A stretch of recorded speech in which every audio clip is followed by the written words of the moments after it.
दिल्ली के SKM institute के courses, coaching और टीचर्स अब ऑनलाइन उपलब्ध है। हमारे अनुभवी एक्सपर्ट एजुकेटर एवं काउंसलर वीके सिंह द्वारा आईएएस पीसीएस परीक्षाओं की तैयारी घर बैठे हिंदी और इंग्लिश माध्यम से कीजिए, जहां विद्यार्थियों को 0 से एडवांस लेवल तक हर एक टॉपिक समझाया जाता है। फिर असाइनमेंट, टेस्ट और फीडबैक के बाद पुनः रिवीजन कक्षाएं होती हैं। दिल्ली जैसे शहर में जाकर लाखों रुपए खर्च करने से बेहतर दिल्ली के टीचर एवं संस्थान द्वारा नाम मात्र फीस में घर बैठे तैयारी की जाए।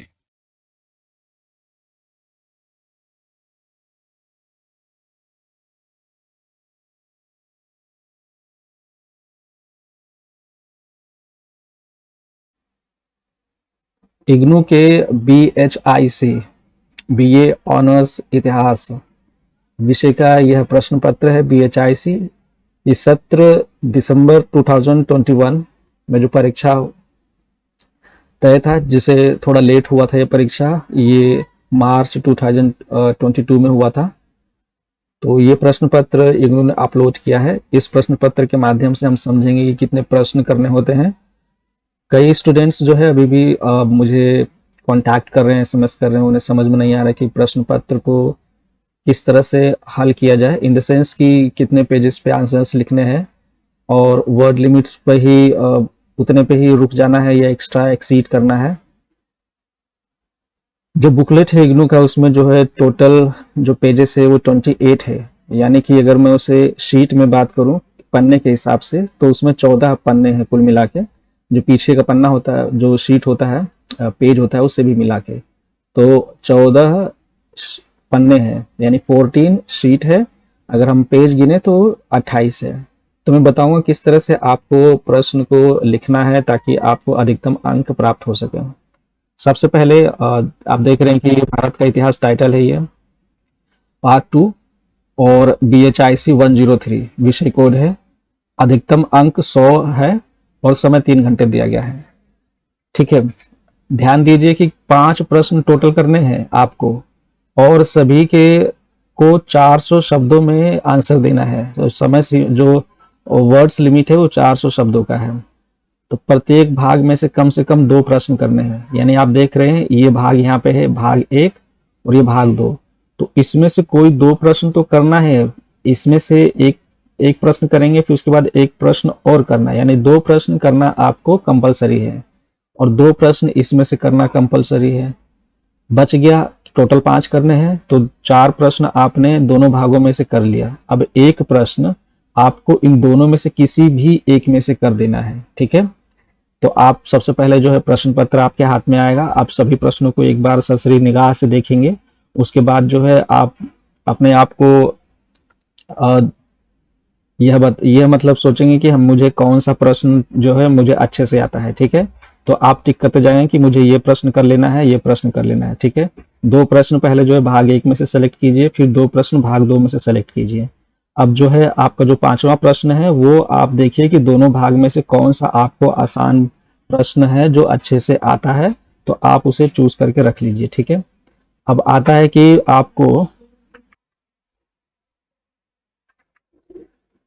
आपको कितने पेजेस में या कितने वर्ड लिमिट्स में आपको आंसर्स देने हैं। 400 शब्दों में तो मिनिमम है आपको आंसर देना है। ठीक है, अगर आप मान के चलिए कि आपके पास जो है 28 पेज है, तो आपको कोशिश करना है कि उन सभी पेजेस को भर दिया जाए। ठीक है, इसके लिए क्या होता है कि 400 शब्द तो समय सीमा है, मतलब जो है वर्ड लिमिट्स है। ठीक है, ये मिनिमम है। ठीक है, आप इसे एक्सीड कर सकते हैं क्योंकि ये यूनिवर्सिटी का एग्जाम है। नॉर्मली क्या होता है, सभी टीचर जो है प्रॉपर जो है, मैं ये नहीं कह रहा कि जनरली जो है टीचर्स को काफी नॉलेज होता है। आप जो है जब प्रश्न का उत्तर दें तो हेडिंग जो है अच्छे से लिखें, क्योंकि हेडिंग देख के ही वो आपको जो है जो टीचर है अनुमान लगा लेते हैं कि आप कितना पढ़े हैं, आपको प्रश्न कितना अच्छा आता है। ठीक है, ऑन एवरेज में मानूं तो जो है 3 नंबर के आसपास जो है एक पेज पे मिलता है। तो आप इस हिसाब से आप जो है एक पेज यानी, ठीक है, और 2 पे अगर एक शीट की बात करें पन्ने के, तो उसमें 5-6 नंबर मिल जाता है। तो आप कोशिश कीजिए कि जो 20 अंक का जो प्रश्न है, ठीक है, उसे आप 3 पन्नों में लिखे, 3 शीट, यानी कि 6 पेजेस हो गया। ठीक है, तो ये जो है आप जो है मैक्सिमम नंबर जो है आप टीचर से ले पाएंगे, ठीक है। तो पहला प्रश्न जो है 20 नंबर वाला 3 शीट में कीजिएगा, दूसरा प्रश्न भी 3 शीट में कीजिएगा, ठीक है। तीसरा प्रश्न भी 3 शीट में कीजिएगा, चौथा प्रश्न जो है 3 शीट में कीजिएगा, और जो पांचवा है उसे 2 शीट में कीजिएगा, क्योंकि आपके पास फिर 2 ही शीट बचेगा, ठीक है। आप अगर आपकी स्पीड अच्छी है तो ही जो है आप ये फार्मूला अपनाइएगा, आपको जो है टोटल सभी प्रश्न अटेम्प्ट करने हैं, ठीक है।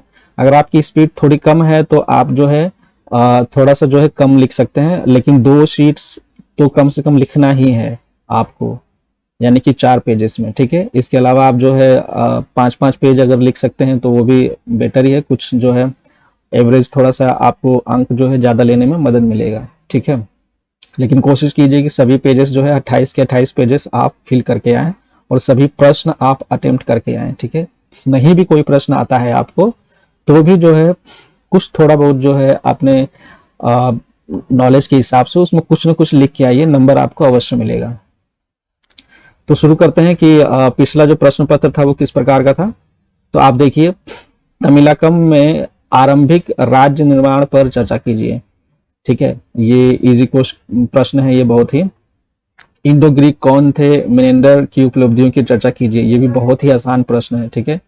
दक्कन और दक्षिण भारत में गुप्त काल के बाद राज्यों के उदय पर चर्चा कीजिए, ठीक है। जो दक्षिण भारत में गुप्त काल के बाद जो राज्यों का उदय हुआ था उनके उनके उदय पर चर्चा करना है, ये भी आसान प्रश्न है। इसके बाद जो चौथा प्रश्न है इसमें देखिए, चौथा प्रश्न और 8वां प्रश्न, इसमें क्या होता है कि जो है प्रश्न तो एक ही है 20 नंबर का, ठीक है। तो आपको जो है 10-10 नंबर में इसमें जो है डिवाइड कर देगा, आपको 2 इसमें से अटेम्प्ट करना है, जो सब टॉपिक है, ठीक है, उसमें जो है 2 आपको अटेम्प्ट करना है। 4 दिए हैं ऑप्शन, इसमें से 2 करना है और प्रत्येक को 200-200 वर्ड्स में लिखना है, यानी कि आप जो है मिला करके एक शीट यानी कि 2 पेजेस आप जो है भर सकते हैं, ठीक है, इस वाले में। तो इस तरह से आप कर सकते हैं। इसके अलावा जो है इनमें से जब आपको 2 करना है तो देखिए, शुंग जो है ये काफी शुंग और सातवाहन, ये बहुत ही इजी प्रश्न है, टॉपिक है, ठीक है। जो स्टूडेंट जो मेरे जो पेड प्रोग्राम से पेड क्लासेस लेते हैं उनको मैंने बहुत अच्छे से कराया, वो अगर वो देख रहे हैं तो उनको ये प्रश्न तो बहुत ही अच्छे से मैंने कराया है, ये तो उनको करना ही करना है, ठीक है। इसके अलावा जो है ये 200 BC से 300 BC के मध्य का शहरीकरण, ये प्रश्न भी बहुत इजी है। और गुप्तों की अर्थव्यवस्था, ये देखिए जो BHIC 101 जो था उसमें भी ये प्रश्न और ये प्रश्न, दोनों प्रश्न जो है मैच करते हैं लगभग। इस अगर स्टूडेंट ने उन्हें भी थोड़ा सा पढ़ा होगा तो ये इन प्रश्नों का उत्तर दे पाएंगे। अब भाग 2 में क्या है, आरंभिक मध्यकालीन भारत में व्यापार और शहरीकरण पर प्रकाश डालिए, बहुत इजी प्रश्न है। पौराणिक हिंदू धर्म पर चर्चा कीजिए, ये तो समझिए कि फ्री के नंबर है इस वाले जो प्रश्न है पौराणिक हिंदू धर्म में। 7वां प्रश्न, गुप्त काल के बाद कला और वास्तुकला की उपलब्धियों पर चर्चा कीजिए, बहुत ही आसान प्रश्न है। 8वां प्रश्न है कि निम्नलिखित में से किन्हीं 2 पर चर्चा कीजिए, ठीक है। तो तांत्रिक धर्म, इसके बाद जो है 200 BCE से 750 CE के मध्य महिलाओं की क्या स्थिति थी, इसके ऊपर डिस्कस करना है, आपको लिखना है। तो 200 शब्द में इनको लिखना है, यानी कि आप जो है 2 पेज यानी कि एक शीट इस प्रश्न के लिए भर सकते हैं। आरंभिक मध्यकालीन भारत में शिल्पकार, जो शिल्पकार की जो स्थिति थी उसके बारे में यहाँ पे लिखना है। और उसके बाद जो है 200 BCE से 800 CE के बीच में किन्हीं 2 वैज्ञानिकों पर चर्चा कीजिए। तो जो प्राचीन जो मध्यकालीन भारत में, प्राचीन भारत से लेकर जो लगभग मध्यकालीन भारत में जो हमारे 2 वैज्ञानिक रहे थे, ठीक है, उनके बारे में यहाँ पे चर्चा करना है, ये भी इजी प्रश्न है। तो आप देखिए, आपको जो है टोटल 8 प्रश्न है, 8 प्रश्न में आपको 5 प्रश्न करना है, उसमें से भी जो चौथा प्रश्न है और जो 5वां प्रश्न है, 8वां प्रश्न है, ठीक है, सॉरी, चौथा प्रश्न और 8वां प्रश्न, इसमें भी आपको जो है दो ही करना है, 4 ऑप्शन दिए गए हैं, इसमें भी 2 करना है, 4 ऑप्शन दिए गए हैं, ठीक है। इसके अलावा जो न्यू स्टूडेंट्स जो जिन्होंने एडमिशन लिया उनके लिए, उनको मैं कहना चाहूंगा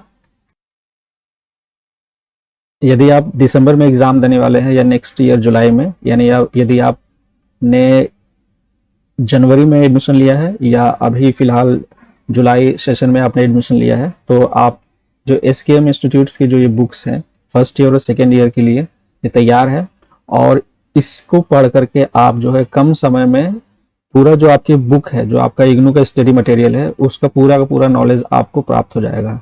ठीक है, बहुत ही अच्छे तरीके से जो है टॉपिक वाइज प्रश्नों को इस तरह से संलग्न किया गया है, उनको जो है कैटेगराइज किया गया है कि आप सभी प्रश्नों के उत्तर तो आपको प्राप्त हो ही जाते हैं, साथ ही साथ जो आपकी इग्नू की जो बुक्स हैं उनके सभी टॉपिक्स को कवर कर दिया गया है।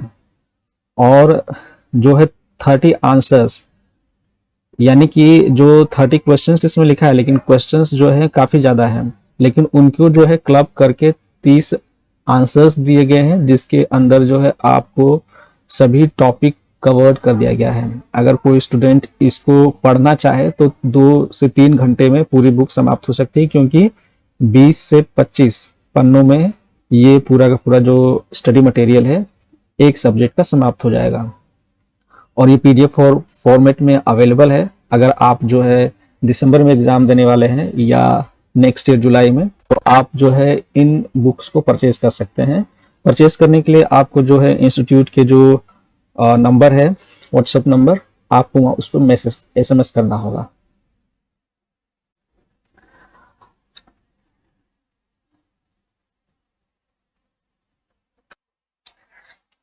इसके साथ ही मैं फिर से कहूंगा कि आपको किसी भी सूरत में आपको सभी प्रश्न अटेम्प्ट करने हैं। सभी प्रश्न मतलब 5 के 5 प्रश्न। यहाँ पे जो है 8 प्रश्न दिए गए हैं।